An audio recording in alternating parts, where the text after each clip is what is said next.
के लिए अपना एयर स्पेस बंद किया तो भारत ने भी पाकिस्तान के लिए अपना एयर स्पेस बंद कर दिया है और अब पाकिस्तान के विमान पूरब में जाने के लिए चीन का चक्कर लगा रहे हैं।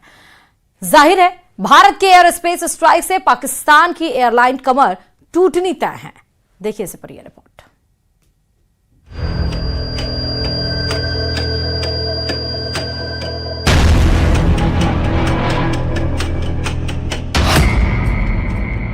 पाकिस्तान पर एयर स्पेस स्ट्राइक।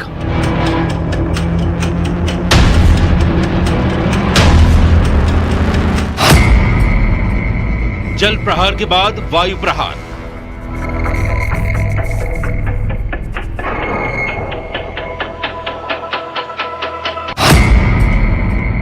एक के बाद एक भारत की स्ट्राइक। भारत ने पाकिस्तान को करारा जवाब देते हुए अपने एयर स्पेस को पाकिस्तान की उड़ानों के लिए बंद कर दिया है।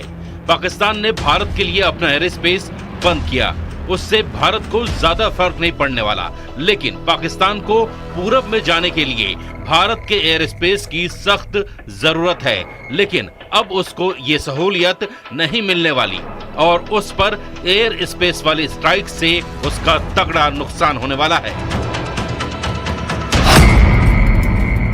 भारत के ऊपर पाकिस्तान एयरलाइन की उड़ान बंद। पाकिस्तान के प्राइवेट जेट भी नहीं भर सकेंगे उड़ान। पाकिस्तानी मिलिट्री के विमानों को भी इजाजत नहीं।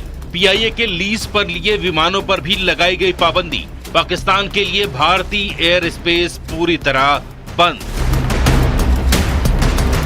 अब पाकिस्तान के विमानों को कहीं भी उड़ान भरना होगा तो उसे पूरे चीन का चक्कर लगाना होगा और ये भी संभावना है कि उन्हें चीन में उतरना भी पड़े ताकि आगे के सफर के लिए वो ईंधन भरवा सके। जाहिर है भारत ने पाकिस्तान की कमर तोड़ने वाला एक और फैसला लिया है। इसका सबसे बड़ा असर पाकिस्तान इंटरनेशनल एयरलाइंस की कुआलालंपुर जाने वाली दो रूट्स पीके 8945 और पीके 8989 पर पड़ा है। पहले ये फ्लाइट्स लाहौर से भारत होते हुए कुआलालंपुर जाती थी, जिससे दूरी कम और वक्त बचता था। लेकिन भारत के एयर स्पेस बंद करने के बाद अब इन्हें चीन होते हुए जाना पड़ रहा है। इस नए रास्ते से 3 घंटे ज्यादा समय लग रहा है। कल से ही ये फ्लाइट्स नए रास्ते पर उड़ान भर रही हैं। जैसे को तैसा की नीति पर चलते हुए भारत ने साफ कर दिया है कि जवाब अब सिर्फ जमीन से नहीं आसमान से भी मिलेगा। भारत एक ही जगह से नहीं पाकिस्तान को हर जगह से तोड़ रहा है। कभी डिजिटल स्ट्राइक, कभी वाटर स्ट्राइक, कभी डिप्लोमेटिक स्ट्राइक, कभी इकोनॉमिक स्ट्राइक और अब एयर स्पेस स्ट्राइक। वही पाकिस्तान ने अपना एयर स्पेस बंद करके खुद अपने पैर पर कुल्हाड़ी मारी है और उसे लाखों करोड़ डॉलर की चपत लगने लगी है। पाकिस्तान को भारतीय विमानों से मिलने वाली ओवर फ्लाइट फीस का अब नुकसान उठाना पड़ेगा। एक बोइंग 737 के लिए औसतन $580 और बड़े विमानों के लिए इससे भी ज्यादा फीस पाकिस्तान को मिलती थी। जानकारों के मुताबिक हर दिन करीब 2 से 2.4 लाख डॉलर की चपत पाकिस्तान को लग सकती है। लैंडिंग, पार्किंग और अन्य शुल्क जोड़ लें तो कुल नुकसान $3.5 लाख तक पहुंच सकता है। इससे पहले पुलवामा हमले के बाद भी पाकिस्तान ने भारतीय विमानों के लिए एयर स्पेस बंद किया था और उस दौरान उसे करीब $100 मिलियन का घाटा उठाना पड़ा था। लेकिन इस बार उसे दोहरी मार पड़ने वाली है। पाकिस्तान के रक्षा मंत्री ख्वाजा मोहम्मद आसिफ के तेवरों में 48 घंटे में जबरदस्त यूटर्न देखने को मिला। 2 दिन पहले तक भारत को युद्ध के लिए ललकारने वाले ख्वाजा अब अल्लाह से दुआ कर रहे हैं कि जंग ना हो।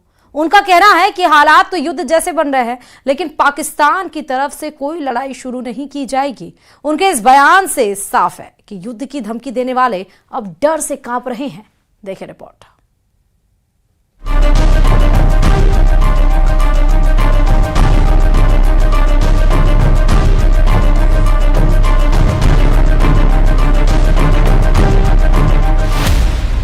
पाकिस्तान के जंगबाज मंत्री के बदले सुर।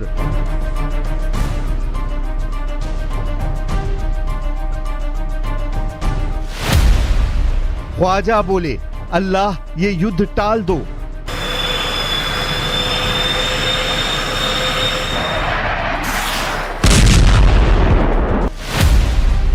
पिटने से पहले पाकिस्तान का सरेंडर। पाकिस्तान के युद्ध उन्मादियों की हवा खराब हो गई है। बात बात पर एटम बम की धौंस जमाने वाले पाकिस्तानी मंत्रियों के सुर बदल गए हैं। पाकिस्तान के रक्षा मंत्री ख्वाजा मोहम्मद आसिफ का लेटेस्ट बयान सुनकर आप हैरान हो जाएंगे। ये वही ख्वाजा हैं जिन्होंने भारत को युद्ध के लिए 2 दिन पहले ललकारा था, लेकिन अब जनाब का नया बयान सुनिए। बंदे ने अल्लाह से युद्ध को किसी भी हाल में टाल देने की दुआ मांगी है। कहूँगा कि एक क्लैश की सूरत हाल बिल्कुल नज़र आ रही है।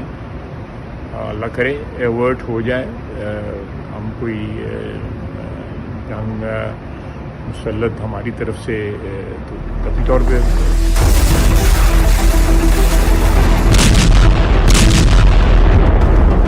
अचानक ख्वाजा आसिफ की तबीयत नासाज हुई है या फिर उन्हें हकीकत का अंदाजा हो गया है? कल तक गीदड़ भपकी जमा रहे ख्वाजा के तेवर ढीले क्यों पड़ गए हैं? क्यों बारूदी साजिशों के ख्वाजा घबराए हुए हैं? हकीकत सबके सामने है। पाकिस्तान की आतंक नीति दुनिया जान चुकी है। पहलगाम नरसंहार के मास्टरमाइंड के अड्डे कहां हैं? पहलगाम का टेरर कमांडर कौन है? पहलगाम हमले के सूत्रधारों का एक एक सिरा जुड़ गया है। भारत इन आतंकजीवियों का फैसला कर चुका है। पीएम मोदी पड़ोसी मुल्क में पल रहे आतंकी सरगनाओं के सर्वनाश का ऑर्डर दे चुके हैं। जाहिर है जिन दहशतगर्दों की बदौलत पाकिस्तानी जनरलों की अघोषित सत्ता पाकिस्तान में चल रही है, जब वही नहीं बचेंगे तो कायरो का क्या होगा? वही खौफ अब ख्वाजा जैसे लीडरों को खाए जा रहा है। इसलिए ख्वाजा अल्लाह से जंग टालने के लिए दहाड़े मार रहे हैं।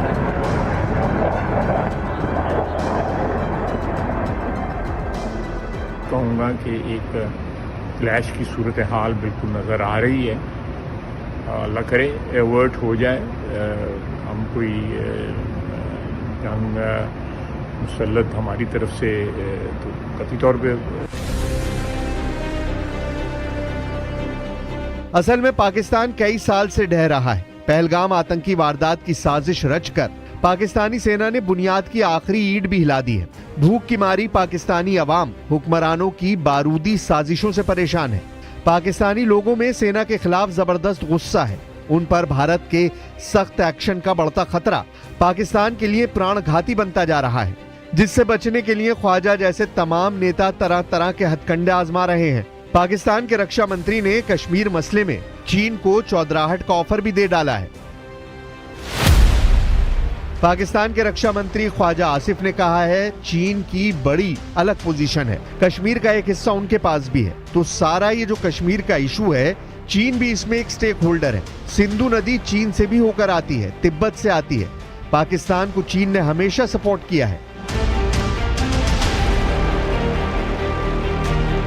शहबाज शरीफ कैबिनेट के जितने मिनिस्टर हैं उतनी तरह की बातें हैं। रेल मंत्री एटमी युद्ध की धौंस जमाता है। सूचना प्रसारण मंत्री तारड़ भारत के हमले के घंटे गिनाता है। वहीं रक्षा मंत्री युद्ध टाल देने की दुहाई दे रहा है, लेकिन अब जो भी तय होना है वो भारत करेगा। पाकिस्तान का वक्त खत्म हो चुका है। फैसला सख्त है, नतीजे ऐसे होंगे जिसे पाकिस्तान की कई पीढ़ियां